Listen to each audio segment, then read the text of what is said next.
दोस्तों की हाल चाल ने जनाब तुसी देखते पे हो अपना देश पंजाब टीवी ते मैं तुहाडा मेजबान मुहम्मद नदीम खरल। सब तो पहले अपने चैनल करना है सबसक्राइब ते बेल आइकन ते क्लिक करना है। एक अच्छी ते बेहतरीन वीडियो का नोटिफिकेशन हमेशा तरह भरावां सजना ते वीरां मिलन मिलता रहे और तुसी देखते रहो।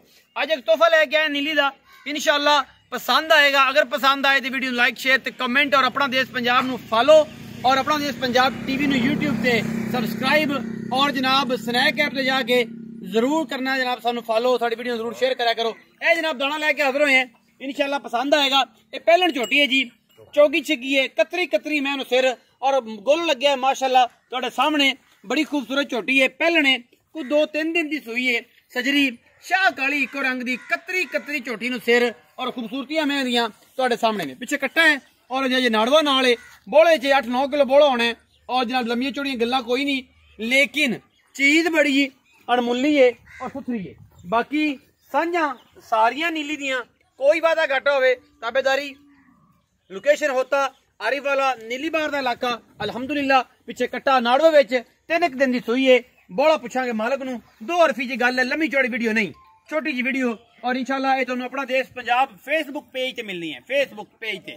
और जनाब पिछे दे कटड़ू है और एक कटड़ू बड़ा किरला है, बड़ा किरला है, कन कुन बड़े सुथरे सो माशाल्लाह, चंगा तगड़ा है। नाड़वा नाल ही कदर में सरदार दिखाओ, बड़ा शैतान है जी ये नाड़वा नाल खड़ा है। पिछले पूछ रहा सिटा छिटा सो एक दफा दिखाओ जी, झोटी दियां क्वालिटियां दिखाओ। कतरी कतरी झोटी तो सिर बूथ वलैत लम्मा और तो बड़ी सुथरी गोल गल बड़ा आला कढ़िया सो मैंने, बड़ी सुथरी मैं अल्लाह दे फजल करम दे नाल, कोई ये दो राय नहीं इंशाल्लाह।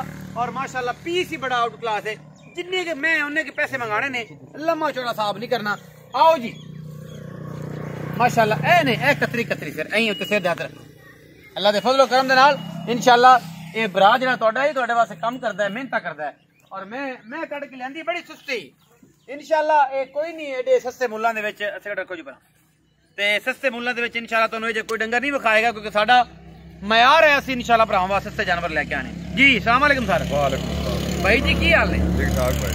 ठीक हो भाई जी? मैं विखाई किनवा सुआ है? ये पहला सुबह सोई पहला सुआ। अरे चौगी छिगी है, चौगी छिगी है। हाँ जी। अच्छा मैं नीली दी खास नीले दी, कोई बाहर दी आखे बाहर देख मैं फरीदिसा नाल ने जिते नाम मुंह मंगा दे सा पहलने है कि दूजने? पहले पहलने। हाँ जी। अच्छा ए भाई ये भी दसो, बंद करो यार इन्हू। अच्छा ये भी दसो किने दिन दी सोई? ये जी कल सोई बोला को किन्ना किसू? बोला 7-8 किलो है। 7-8 किलो 7-8 किलो, मतलब कोई रौला वाली गल नहीं। हाँ नहीं बाकी बच्चे बुच्चे थे? हाँ जी इंशाल्लाह। पिछे पुछे दी गारंटी तसल्ली हर गाल दी तसल्ली। मोहब्बत प्यार वाला मोल कर रही के बस नक्कू नक्कू मिला दे। 2,35,000 दी। 2,35,000 ये सिर्फ बिरामा दा वास्ते तोहफा है। कोई प्यार मोहब्बत पर माड़ा चंगा है, 250 है, एडा बड़ा नहीं पाड़ रखा। 150 80 हां 100 ज्यादा नहीं होना। ज्यादा 2,35,000 लाड़ पैर करेगा? हां इंशाल्लाह करांगे, हो जाएगा। 2,35,000 रुपया जी। इन्ने पैसे दी कट्टियां मिलदियां ने और एक कट्टी तुहाडे वास्ते तोहफा कराया तोहफा। दुध इंशाल्लाह ज्यादा ना कीता, आधा 11 शेर ताईं वट ते पे है जनाब। बाकी लेने देने मुकद्दर ने।